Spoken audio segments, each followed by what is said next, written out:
परमात्मा शिव के वाक्यों को आप अपने जीवन में धारण करके अपने जीवन के समस्त दुखों को दूर कर सकते हो।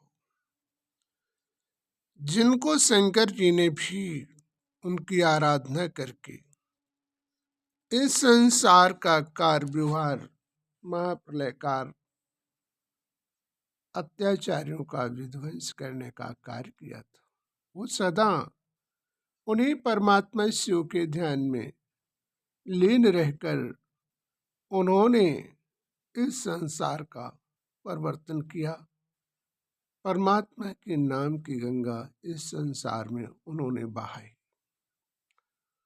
परमात्मा शिव इस संसार का वास्तविक रचयिता है, जिसने सभी धर्म मजहब इतिहास सभी को बनाया है।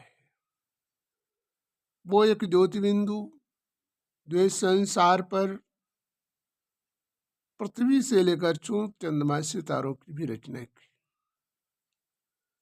जिसकी याद करने से मनुष्य अपने जीवन में दुखों का निवारण कर लेता है। परमात्मा को याद करने के लिए एकाग्र मन होकर ही उस परमात्मा ज्योति के ध्यान में अपने मन को यदि लगा देते हो तो वास्तविक तुम अपने जीवन के दुखों से दूर हो जाओगे। इसलिए अपने मन के अंदर की गंदगी को निकाल देना है और उस परमात्मा की ज्योति में लीन हो जाना है, जैसे कि शंकर जी उस परमात्मा की ज्योति में लीन है। तो विचार करिए, तुम भी उस परमात्मा की ज्योति में लीन होकर तुम अपने जीवन के समस्त दुखों को दूर कर सकते हो। जीवन में जीने का एक ऐसा आधार है जिसे तुम अपने द्वारा परिवर्तन कर सकते हो। परमात्मा शिव ने इस संसार पर भी आकर वो 5000 वर्ष बाद इस संसार पर आता है।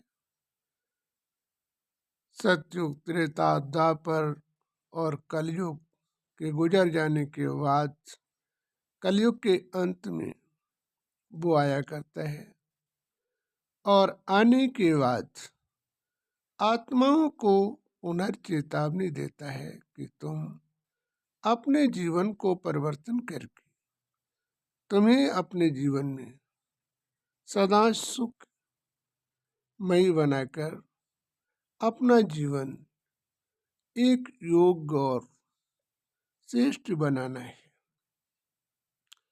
तुम पहले देवता थे, आज तुम अपने आश्रय कर्मों के अनुसार से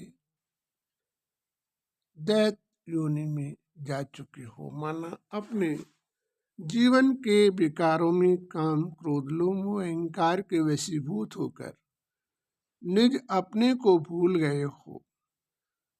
तुम मेरी स्मरण करके तुम अपनी शक्तियों को पुनः प्राप्त करो, जिससे तुम क्या कर सकते हो। उन शक्तियों को प्राप्त करने से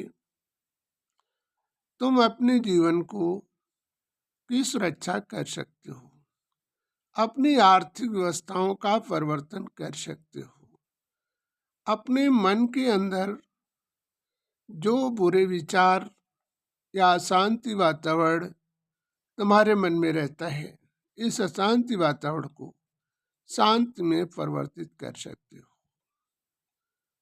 अपनी बीमारी व रोग, ऐसी समस्याओं को भी तुम इस ज्योति में अपना मन एकाग्र कर, दृष्टि को टिकाकर तुम अपने जीवन को उन बीमारी रोगों से भी दूर कर सकते हो। मानव को बीमारी रोग उसके कर्म के द्वारा आते हैं और इन्हीं कर्मों का निवारण करने के लिए तुम उस परमात्मा की शरण में जाते हो। परमात्मा की शरण में जाने से मानव अपने जीवन की समस्त दुख और समस्याओं को पार कर सकता है। इसलिए हम अपने मन को एकाग्र कर इस ज्योति में लीन होकर अपने जीवन की समस्त दुख और समस्याओं को दूर कर सकते हैं। तो वास्तविक जीवन के परिवर्तन करने के लिए हमें अपने जीवन का बदलाव करना अनिवार्य है। जीवन किसी व्यक्ति और विशेष पर निर्भर नहीं होता है। जीवन मानव के कर्म बंधनों पर ही निर्भर होता है। कर्म का परिवर्तन करोगे तो तुम्हारे जीवन में सदा सुखों की प्राप्ति होगी। कर्म का परिवर्तन नहीं करोगे तो तुम्हारे जीवन में सदा दुखों की प्राप्ति होगी। इसलिए तुम्हें अपने जीवन में अपने कर्मों का परिवर्तन कर अपने जीवन को खुशहाल बनाना है। तभी तुम्हारा जीवन एक योग और श्रेष्ठ बन सकता है। जब तक तुम अपने जीवन को इस प्रकार से परिवर्तन नहीं करोगे तब तक जीवन का पूर्ण उद्धार नहीं होगा। परमात्मा कहता है कि तुम व्रत याचनाओं से जीवन में दुखों को दूर नहीं कर सकते हो। जब तक अपने मन के अंदर के विचारों का परिवर्तन, अपने कर्तव्य का परिवर्तन नहीं करोगे तब तक सुखों की प्राप्ति नहीं होगी। अच्छा, जय श्री कृष्ण।